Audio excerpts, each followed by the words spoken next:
Hello, everybody. Hello, everybody. Welcome to this session on Tech to the Rescue, Innovative Tech Solutions Making a Difference in Times of COVID. My name is Daphne YONG-D'HERVÉ from the International Chamber of Commerce, and I'll be your moderator for this 45-minute session, which will focus on how technology has been leveraged to face the challenges during the COVID crisis. So we've all experienced the lockdowns during COVID, which effectively halted all the activities that we take for granted in everyday life, which depended on physical interaction, from going to school, to the shops, and even to the courts. But at the same time, we've witnessed a huge number of ingenious and innovative solutions, often based on technology, which have been developed to help keep these activities going. So while COVID caused the problems that these tech solutions were created to solve, at the same time, it was a huge driver and accelerator of changes that might never have been made without the pressure of COVID. So today, we're going to explore the learnings gained from implementing such changes, and also how we can ensure that the systemic improvements that were made through these changes can be scaled and built on for the long term. In today's panel, we have the privilege of having some of the people who actually contributed on the ground to making these innovations happen. Firstly, we have Jorge ABRAHO from the Sustainable Cities Institute, who's coordinator of the Sustainable Cities Development Index, and also very engaged in many organizations in the area of sustainable development in Brazil and internationally. Hello, Jorge. Ahmed ELKHODARY, Director of Department of Strategy and Transformation in the Islamic Development Bank, who's a technology expert himself and led the development of the IDB's global coordination platform, which helped to streamline development needs and support for its member countries. Hello, Ahmed. Hello. And hello, Laurence, who coordinates the Justice Transparency Program of the think tank Mexico Evalúa, where she works on digital justice, judicial governance, and independence after a career in journalism. And fourthly, Benoit SPACHER. Hello, bonjour Benoit, Director of Strategic Accounts at DocaPost, which is the digital services arm of the French Postal Company, where he leverages digital and documentary resources to develop new opportunities for government agencies. Just before starting the discussion, I'd just like to remind all of you joining us today that there is an opportunity to ask questions using the live chat at any time, and the speakers will respond during the Q&A session. So maybe I could start to ask you, Ahmed. At the IDB, you must have seen that massive support was necessary to help countries, communities, and economies mitigate the effects of COVID, including through development aid. But for IDB and other development banks, it must have been incredibly complicated to coordinate and process this sudden and huge influx of aid and support from different organizations going to multiple constituent countries. I think you found an innovative solution in the Islamic Development Bank to deal with this using, I believe, digital technology and AI. So why don't you tell us about the challenges you faced and what you learned? Thank you very much. Allow me first to thank the Paris Peace Forum for hosting us today and for arranging this dialogue. And so first, just to give you a brief of what we have faced and what we have done to overcome it. We all know that the COVID-19 pandemic caused multidimensional challenges. It required multiple line ministries at the country level to work together in unprecedented way. They had to have coherent action across the board. Not only that, but also on the supply side, the donors, the multilateral development banks, the even capacity building providers on a pandemic response, all of them had to also come to the rescue and orchestrate work and complement each other on the spot. So that was a real massive challenge that everybody in the world had faced. And the Islamic Development Bank introduced the global coordination platform, which is basically simply an open free market system for aid and development assistance that belongs to the Industry 4.0 generation. So it's an open free market system in the sense that it allows the demand side of the development market that is the countries, the small and medium enterprises, to express their need in a structured way, in an open way. And also on the supply side, it allows donors, MDBs, UN agencies, international organizations to also express what they can offer on the table. So it's, if you think about it, it's more like Amazon or the Alibaba for the development market. And obviously, this sort of process of orchestrating supply and demand was done in a very transparent way, very efficiently. It achieved levels of productivity that are unprecedented, to the point that we had 0.4 cost of project management units to run these operations, and we had full traceability on the ground. So that is where it was a free market system that allowed all this orchestration of work to happen, to avoid point-to-point interactions and reduce their cost significantly. And it was a free market system that belongs to the Industry 4.0 generation, in the sense that it uses the blockchain technology as an infrastructure. If you notice now that you have international agencies working together, at least 6 UN agencies are still working with us. We have 2 donors, we have about 33 member countries, 62 agencies, implementing agency in the countries. They are not linked to one parent organization that to which trust can be changed. And so there was a need to have an infrastructure that gives this trust, and blockchain was the answer. And this is where these free market systems can have trust in how they can work together. Over 1 billion of supplies have been deployed through the platform. We have significant, like millions of people reached through it, and all the statistics are in the project site shared on the platform. So thank you very much. That's really just a summary of what we've done, and I think it's just the beginning, and there's a lot more to be done. We're talking about the COVID-19 response, crisis response aspect. There's more now that is coming to move to the next step. Okay, well, thank you so much. I mean, it's fascinating. I mean, it's wonderful to have inspired yourself from the Amazon marketplace model, and also to see how that kind of technological solution can really reduce admin costs down to 0, which is an amazing gain in efficiency and time. So then maybe, Jorge, your constituency are basically cities, sustainable cities, and some of the key actors in channeling support to communities during COVID has been the people administering cities, where in fact increasing number of the world's citizens are living. Your institute, the Sustainable Cities Institute, recently launched the Sustainable Cities Development Index to encourage municipalities to implement the SDGs. Could you tell us a little bit how you've used data and technology to help cities make informed decisions and implement evidence-based strategies? And has COVID made a difference to your project? Hi, Daphne. It's a pleasure to be here.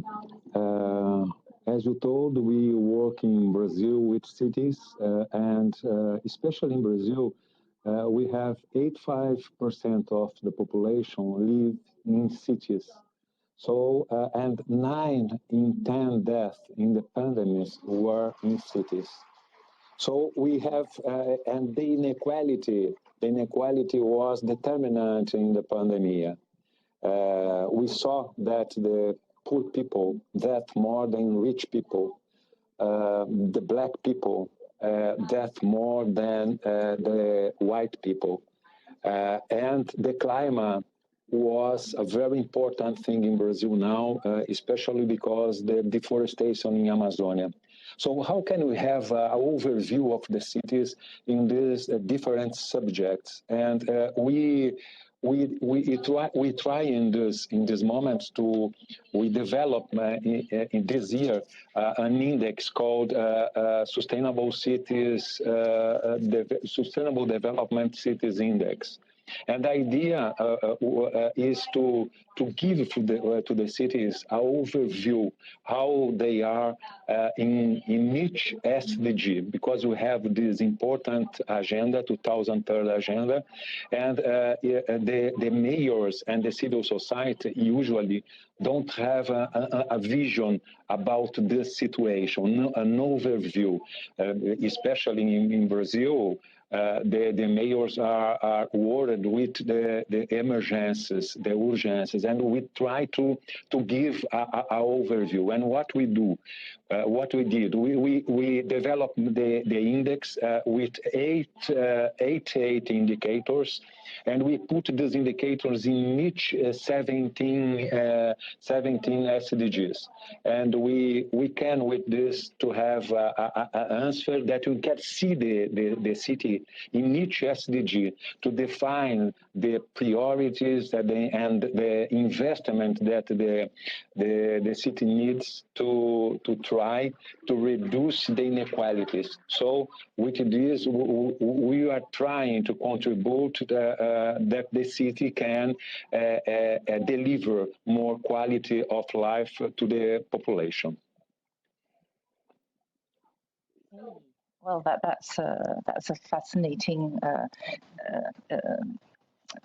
way of helping the cities obviously implement the SDGs, and must have been particularly important during the time of COVID, especially the question of inequalities. Yes, we know many essential services were impacted by the COVID-related lockdowns. And Benoit and Laurence, you've been working on solutions to try and keep these running in two very essential areas, which is education and justice. So maybe I could start with Benoit. Virtual learning was used in many countries, including in France, but raised the real risk of deepening existing inequalities between children. DOCA Post, your company, was asked by the French government to ensure that the 12% of French children without access to computers could continue their education during lockdown. That must have been a huge challenge, but what solution did you find to bridge this gap? What were your challenges and learnings? Thank you, Daphne. Well, basically, this is an aspect that is part of our internal mission. So DOCA Post is part of the group La Poste, which is a French postal services. And so we have a mission to be an inclusive company. And so the Ministry of Education of France contacted our president and decided to find a way to use our company assets in order to provide and to not allow the inequality to raise about children that have no access to computers. When you face a crisis like this one, you cannot imagine all the aspects, the collateral damages and stuff like that you are facing. And so we learn with the Ministry of Education in my country that about 12% of the children have no access to a computer. Or you have also children that have elementary school. They are not able to use a computer, even if there is a computer in the family. And so we decided to create two portals, one to allow the list of schools around the country that have children that have no access to computers to be able to send digitally the documents, convert those documents into paper, so the children that have no access to computer can process the homework and then turn back the documents. We digitize them and we provide them back to the teacher, class by class. So you have a full running system, a whole supply chain between the school, between the parents and between the children. That will have been a hybrid technology. So we use digital and we use paper at the same time in order to maintain this ability to the children to have access to school. So that was quite interesting because we have about 21,000 schools using the system. We had about 6,000 cities around the country. So it's about 1 city on 6 that was using the system. and we had about 40,000 children that were considered by the teachers as not having access to computers. So they received about 300,000 homework during the lockdown. So what was the most interesting, we have all these assets available in the company. We just decided for the Ministry of Education to put them together. So they have a whole supply chain from the very beginning of a portal through the digital documents and then processing them from a status of digital document to a physical document. So we had some kind of digital resilience according to what said our customers and the schools and the head of schools in various cities. So this is a huge work. We had to proceed in about 2 weeks. So that was, all the company was motivated to provide the service to the children. And we had some kind of, I would say, war effort running in the company. Every people during the night, during the weekend, working on a way to find out how we can supply the children the most easily efficient way of providing their homework as if they were doing the same at school, but at home. So this is the complex system we set it up.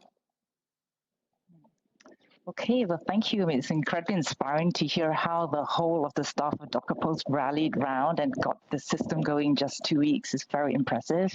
And also very interesting to hear about the hybrid solution, and which really brings us to the point of resilience, the question of resilience in a digital economy, that you still do need the physical solutions as a backup.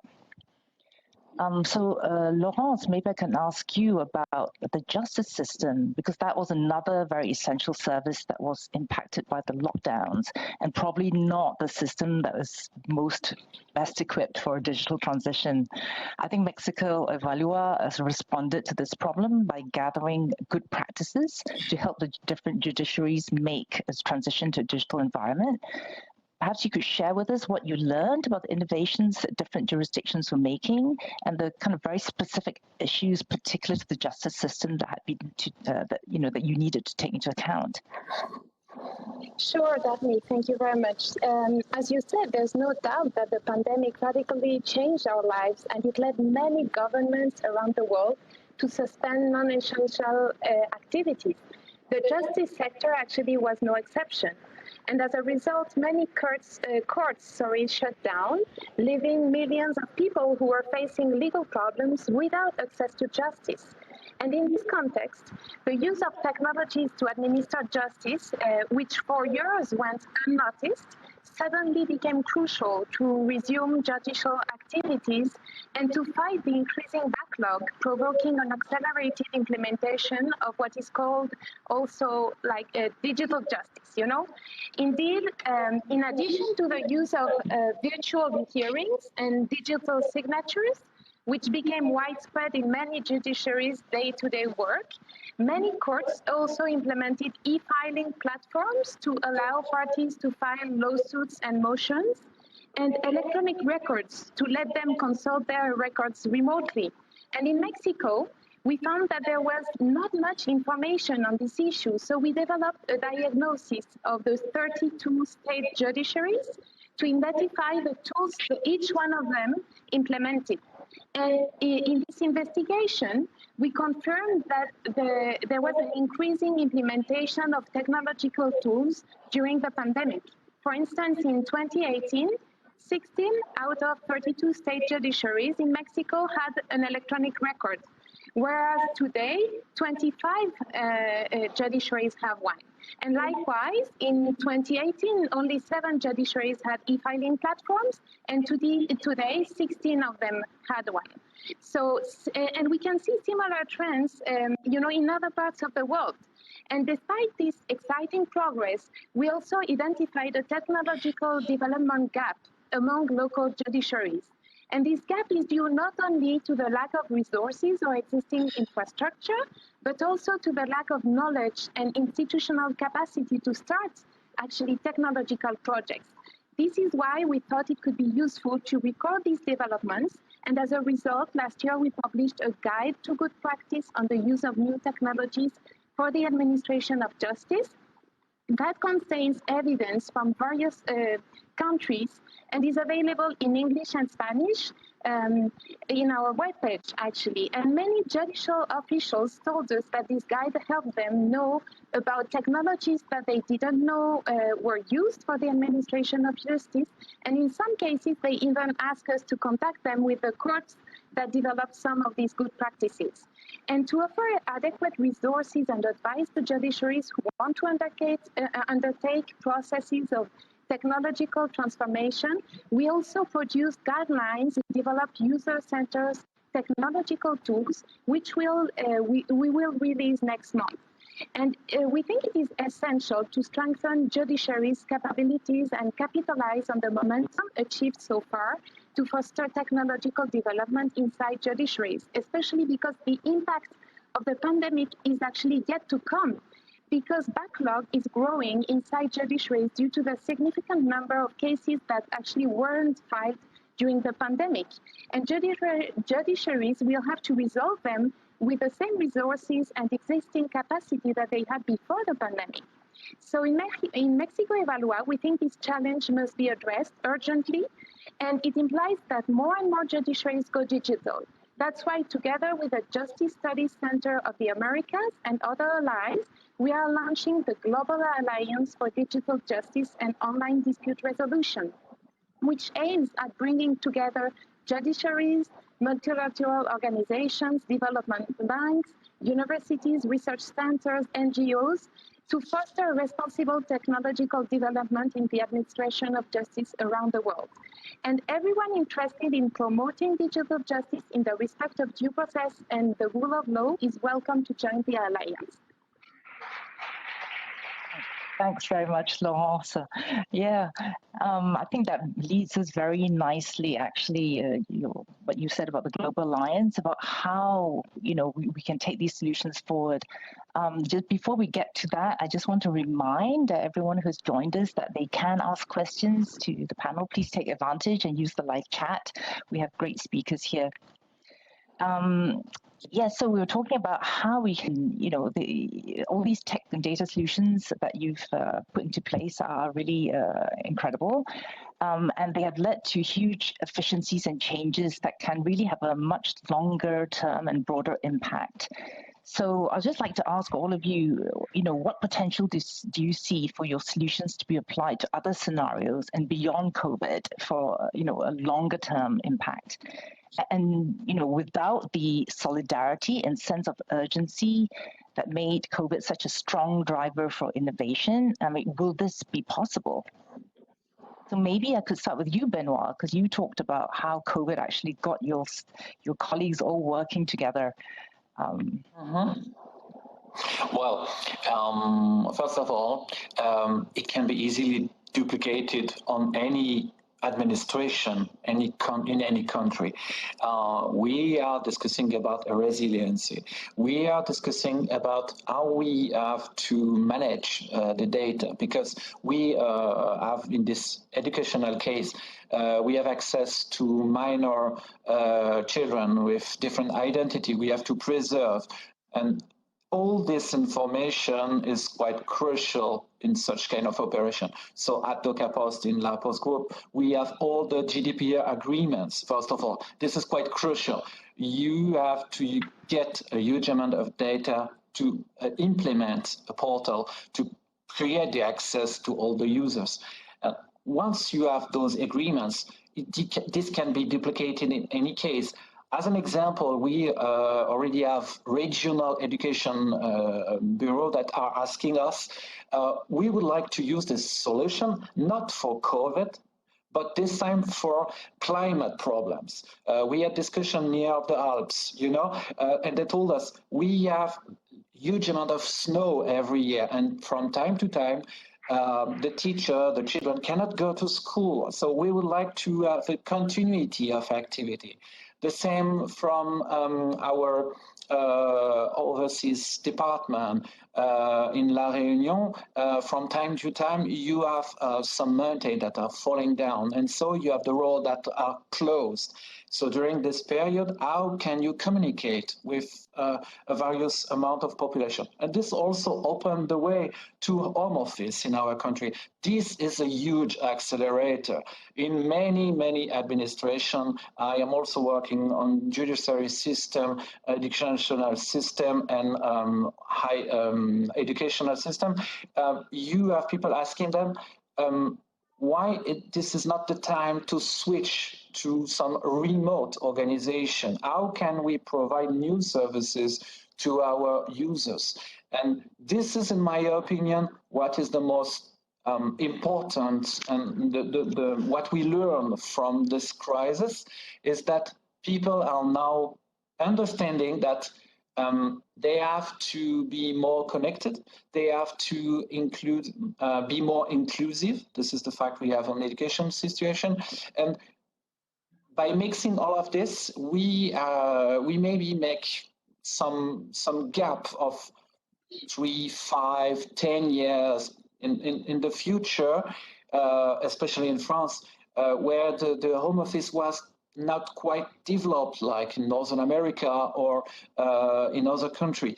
So this is really what we are seeing now with many appointments with heads of various services around the country that are asking me to have a presentation of what we have done, a case review, what we have learned about. And this COVID crisis, even it was quite hard for every people to handle in their family, in their jobs and so on, it opened new ways of work. And this is what I really believe we will have able to make more concrete, more easy to process in the future.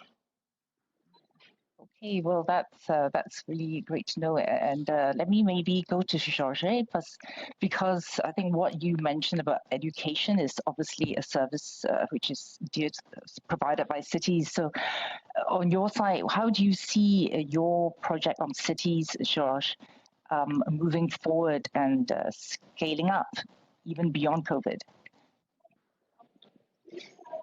Daphne, we work in 3 dimensions in the Sustainable Cities Institute. The first one is to try to understand the city. And I told about the index that we can see the city and understand the challenges of the city. But to have another level is that the implementation of the transformations. And we have for this, we offer to the cities, it's free. All our knowledge is free for the cities. We offer a platform that we can have indicators. They can have integrated planning, guides, best practices. So how they can implement a new the directions for the sustainable development. And the third dimension is the evaluating the progress. We can see each year we have another round of the index and we can see if there is an increase or not in the 17 SDGs. So this is the frame that we work. But how to implement this? And we try to get scale and speed, because as we saw in the COP26, we need to have scale and speed, and we try to do this in cities. And for this, we think that the public policies is very important, and we put a lot of energy in the public policies. And I would like to give one example in the inequality agenda, and we have in the climate agenda too. I will begin with the climate agenda. We can saw with the index the cities located in the Amazon, and we know that the Amazon is very important now for the world. And we can measure the emissions of the city in Amazon, and after this we can work with the cities. How can the cities work with the emissions, and how can we reduce the emissions in the cities? This is one example that we are doing in Amazon, for instance. But another example, 1 month ago in São Paulo, because the inequality maps that we produce, and we and other institutions, we pressure, we make advocacy to change the laws. And the mayor in São Paulo created a vulnerability index for the districts. And with this, they decided to invest more in the more vulnerable districts. So it's important, this kind of public policies, to reduce the inequality, to reduce the emissions, because with this we can have the speed and the scale that we need to transformations. It's one example that we are doing, and what is the impact of our work. Hey, well, that's great. So inequalities, scale, speed, I think these were also things that you were trying to reduce or increase, Ahmed, in your project. How do you see, Ahmed, your project, trying to maintain this scale and speed and efficiencies that you've gained for the future? Yes. So first of all, and also tagging along the main theme of this year, the word gaps is one thing that we've learned. The COVID-19, despite the difficulties, had actually showed us the importance of working together. Now, within the bank, we are a group. We have multiple independent entities. We have never worked as one group as we have done during the COVID-19 pandemic. And it all started with the emergency response, medical supplies, food security, but it's now expanding to small and medium enterprise support, infrastructure, beyond the pandemic. So the solution is actually already growing. So just like yesterday, I can say, we've celebrated the Togo joined the platform. And so the platform is growing. So within the institution, understanding how we can work together in new ways was something that was really eye-opening. How fast we were able to respond, working day and night, as has been indicated, until 2 o'clock, 3 o'clock in the morning, and it would be normal to have such calls to get things done. Now that's within the institution, but you also have outside the institution. Really, the pandemic brought us together closer as international organizations. For instance, MDBs are not naturally positioned for emergency response. There will be more for the longer term development finance projects. However, in the context of the GCP, the Islamic Development Bank had the humble decision of really working close with UN agencies who are positioned to do this, to deliver the emergency response operations on the ground. We had success even in the most fragile context in our countries.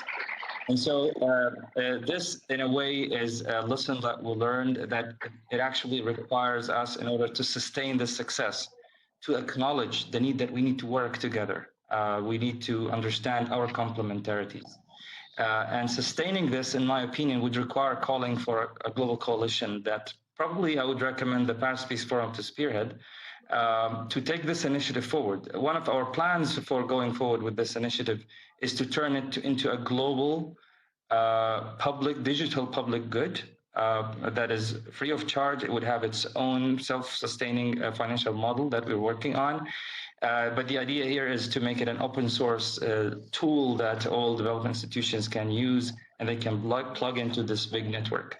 However, it also needs the support through a coalition of important players. It includes technology players, it includes governments, it includes the international organizations as well. And I'm happy to report that actually we have a lot more countries joining us. We have actually 2 donors by the end of the year joining the platform. So it's a trend that seems to be moving in this direction. However, sustaining it requires some contextual support from us jointly as the international community. Well, thanks for that call to action. I hope that the Paris Peace Forum heard that. And interesting that you say that, you know, that really that working together is essential to sustain the gains of all these innovations. I think, Laurence, you also alluded to the fact that you also tried to get together a coalition, and you recognize this need for coordination and working together. Yeah, sure. And actually, the question you mentioned before, you know, what we're going to go, how is it going to be like in the future is a very good question. And one that we actually ask ourselves, you know, whether this new interest for digital justice would just be temporary or whether it would survive the pandemic. And what we found out is that actually, when we talked to judiciaries, they told us that digital justice is here to stay. And we think this is good news. But that being said, we need to accept that technology in itself will not solve all the issues judiciaries face. Technology, of course, has the potential to radically change how courts operate, simplify court processes, make the justice system more accessible, and reduce resolution time and associated costs, even prevent corruption. And in some cases, you can also eliminate the need for a lawyer, which makes the cost much less important. But we need to make sure that the use of technologies in the administration of justice doesn't jeopardize the rule of law. Because trials are processes that must follow strict rules, and it is important to study the possible impact the use of technologies may have on due process. And on the other hand, technology will only be effective if judiciaries rethink their processes before automating them or implementing new technologies. If not, there's a huge risk that issues such as corruption and inefficiency will only shift their format, actually, you know? And to avoid that, courts need to engage in what we call a digital transformation process, which requires, planning and a profound mind shifting, among other things. But what's interesting is that the COVID-19 crisis has already pushed some judiciaries to defy the status quo and break boundaries regarding, work organization. For instance, the Spanish Ministry of Justice allowed more than 10,000 court officers to work from home during the pandemic. And now they are reorganizing their traditional way of working through telework. How is that? Well, some court officers will work from home without being actually attached to a specific courthouse, so that they may give a hand where the workload is higher. For instance, in Spain, the coast in the summer and the capital during winter time. And finally, we think that judiciaries could work together to develop open source technological tools that can be shared and improved, eliminating intellectual property issues and reducing significantly development costs. This is already a reality in some Caribbean and African countries, where the National Center for State Courts in the US has created a consortium to create open source software to manage cases inside judiciaries. And we think that this model could work for other judiciaries around the world and benefit those who haven't developed these technological tools. And these and other initiatives like that are the reason why we actually launched that global alliance for digital justice and online dispute resolution. We think that we need more reflection and study on those issues to actually go forward. Right. Okay, that's. I think that you've hit a lot of really important points there. The change of the mindset, and I think that that's something that probably was necessary for all these solutions. That the need to really change the mindsets of the constituents that you're trying to get to transform digitally. Also, the risk of technology not only helping bridge inequalities, but also creating inequalities. And that is obviously a risk that obviously Benoit was trying to bridge, but can also be created elsewhere. And then also the importance, I think, of transparency and sharing of information, both in the justice area and in terms of cities, how important it is to have these platforms, electronic platforms, that allow coordination, exchange of good practices, etc. And also how these technological changes can actually drive changes in other areas, as Laurence mentioned, for instance, in working practices. We have a few minutes left, so I just want to ask Olivia, maybe if you have a last message you would like to leave with our audience here. Yes. Yes, I would like. Please, go ahead, George. So 2 days ago, Daphne, I was in Strasbourg in the World Forum for Democracy. The question was, can democracy save the environment? And I add, can democracy reduce the inequality?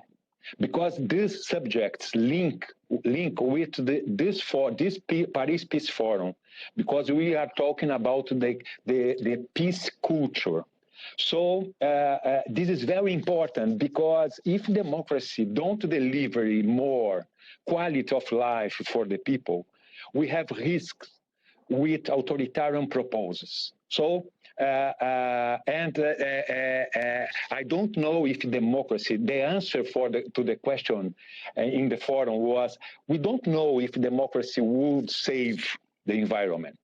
But without democracy, we don't have solution. So we need more quality of democracy, more participation, more transparency in the cities, in the countries, in the world.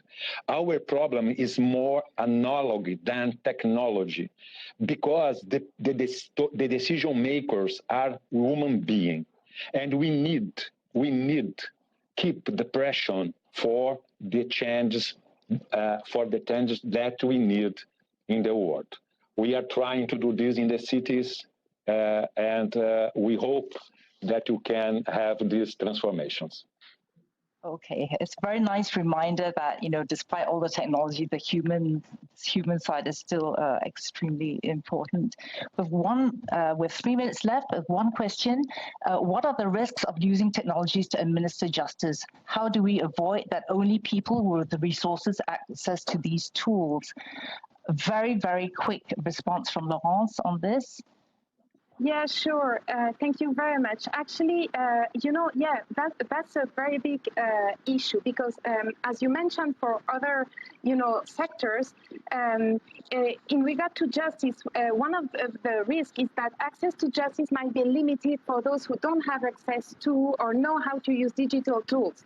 So when you implement digital justice, that's a problem. And if you do that, also, if you think, about, another issue is that sometimes these tools are implemented without taking into account users' characteristics or needs. And so instead of extending access to justice to vulnerable populations, the effect turns out to be the opposite. Therefore, when judiciaries implement technological tools, they must think on how to close the gap between those who have access to them and those who don't. And for instance, spaces for computers connected to the internet were enabled inside some judicial buildings to provide access to people who didn't have those means at home. And that's an interesting way, to actually bridge this gap. I think those are experiences that we can, that can be useful and a good, practice to be replicated. Yeah. Okay, well, thank you so much. Well, just like to thank all of you for bringing up such interesting examples, and also for sharing all your thoughts on all the challenges and learnings that you've had from implementing these solutions to tackle COVID, which have really, I think, incredible resonance for many areas. There are many similarities across the different solutions, and many principles that we need to take into account, and learnings that can be really useful for the future. So I'd like to give you all a very big thank you, say a very big thank you to all of you for your time, for sharing expertise, and also for all the work you've been doing to help things continue during this COVID crisis. So thank you very much indeed. And thank you to all those who have been listening today. If you have any further questions, just write them in and we'll try to get back with you offline. Thank you very much, everybody. Bye-bye. Thank you. Thank you. Bye-bye. Bye-bye.